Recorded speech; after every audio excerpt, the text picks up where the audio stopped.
Assalamualaikum warahmatullahi wabarakatuh.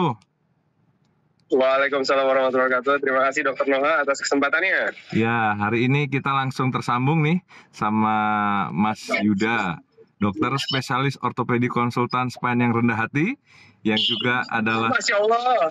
ini sulingnya belum selesai. Jadi beliau ini adalah juga dari tim gabungan bencana Pak Boy dan juga perwakilan dari UGM. Gitu Mas ya? Ya, gimana Mas? Siap. Betul. Ya setuju Dokter Noha. Tapi ini sebetulnya izin berterima kasih sekali untuk kesempatan ini Dokter Noha udah mau sedikit sharing mungkin ya, agar tahu bahwa PP Pak Boy itu merupakan organisasi profesi yang betul-betul komprehensif ya, tidak hanya di bidang akademis gitu, tidak hanya pengembangan psikomotor, tapi juga profesionalisme dan kepedulian terhadap sesama. Kayaknya itu sesuatu yang betul-betul sangat membanggakan untuk kami bisa menjadi bagian dari keluarga besar PP Pak Boy gitu Dokter Mama.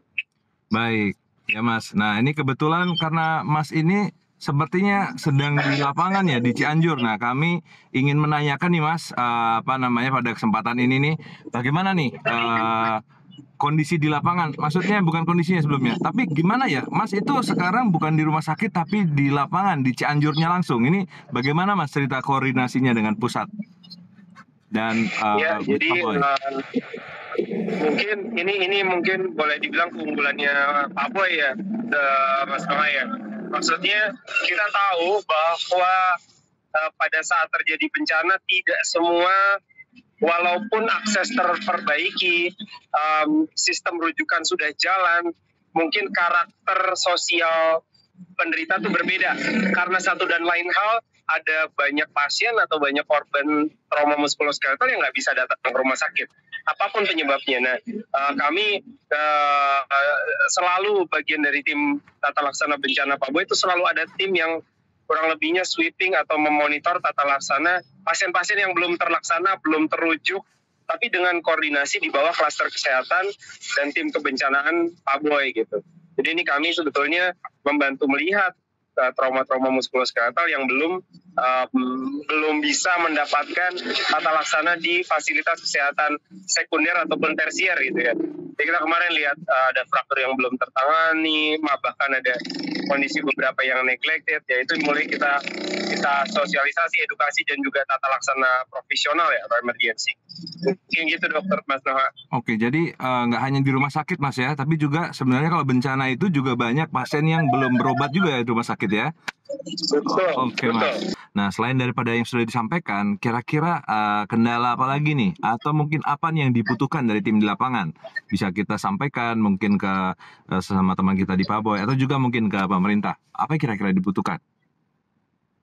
Ya sebetulnya sih kurang lebihnya sih nomor satu sih apresiasi ya, karena orang Indonesia tuh sangat-sangat mudah sekali, ringan tangan untuk membantu. Jadi di mana-mana bantuan, bahkan tim kita tuh mendapatkan rumah gratis untuk base camp gitu.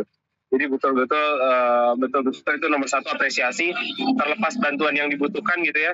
Tetapi kadang-kadang kebutuhannya tuh langsung dipenuhi dari orang-orang lokal sini, itu nomor satu.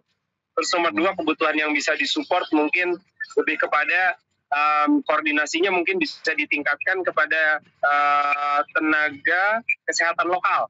Maksudnya gini, ini kan pasti ada pasien-pasien yang sudah dioperasi, pasien-pasien yang tetap butuh rehabilitasi, itu harus tetap digandeng ini, bidan desanya, perawat desanya, dokter puskesmasnya, bahwa untuk ada peran dari Pak Boy untuk tetap menjaga berkesinambungan sampai ini clear setidaknya 6 bulan ya. Kalau kita bilang cedera ortopedi kan setidaknya 4 bulan, 6 bulan.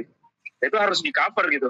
Bukan berarti kita nanganin kasus ortopedinya lalu selesai. Karena kita tahu healing atau functional return-nya kan roughly-nya 3 bulan sampai 6 bulan tergantung ekstremitasnya. Itu yang harus di cover tuh. Jangan sampai kita ini kena 3 minggu selesai gitu tata laksana akutnya, tapi functional recovery-nya kita lupain. Itu mungkin ya PR buat Pak Boy, dan ya tapi kami yakin sih dari Pak Boy udah punya program ini ya seperti sebelum-sebelumnya. Baik. Ya dengan ini mungkin keywordnya sih empowering lokal ya, jadi bukan replacing lokal. Jadi kita empowering, yang tadi support dulu, yang tenaganya di sini belum, mungkin kita harus bikin suatu sistem mensupport paling nggak 2 bulan ke depan lah. rolling dari surrounding orthopedic specialties yang mendukung organik lokalnya, entah dalam bentuk edukasi, entah dalam bentuk rotasi ke rumah sakit rawat mukanya dan seterusnya. Yang jelas clearance-nya mungkin setelah 6 bulan clear baru kita bilang ini boleh oke gitu, paling nggak 2-3 bulan lah. Oke, luar Gitu mungkin biasa. pesannya. Baik Mas, ini terima kasih informasinya. Jadi kita memang bencana itu tidak selesai sampai di sini, tapi ya kita perlu mengevaluasi lebih lanjut ya. Oke. Dan mungkin sebagai penutup juga buat teman-teman, Pak Boy tetap saja membuka tangan untuk segala urunan bantuan dan dalam bentuk apapun, dan tentunya perlu berkoordinasi dengan Pak Boy Pusat dan Pusat Krisis Bencana supaya semuanya terkoordinasi. Baik Mas, mungkin saya terima kasih, saya mengganggu waktunya dalam pelayanannya. Mungkin bisa tunjukkan sekitarnya itu di daerah mana? Masnya sekarang di daerah mana? Ini apa sih namanya tadi? Jadi lupa jadi daerahnya. Kita barusan baru dari Puskesmas Cugenang. Cugenang langsung. Puskesmas Cugenang ya. Oke. Ini ya Cugenang. Dan ini barusan sih baru lihat beberapa pasien yang kemarin kita tanganin. Ini kita baru mau bergerak ke titik selanjutnya di daerah mungkin di Warung Kondang, tapi ini masih menunggu arahan.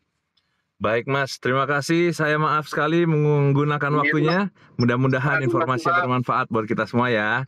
Oke, Assalamualaikum warahmatullahi wabarakatuh. Amin, mau doanya terus ya Mas Noah. Thank you. Assalamualaikum. Waalaikumsalam warahmatullahi wabarakatuh.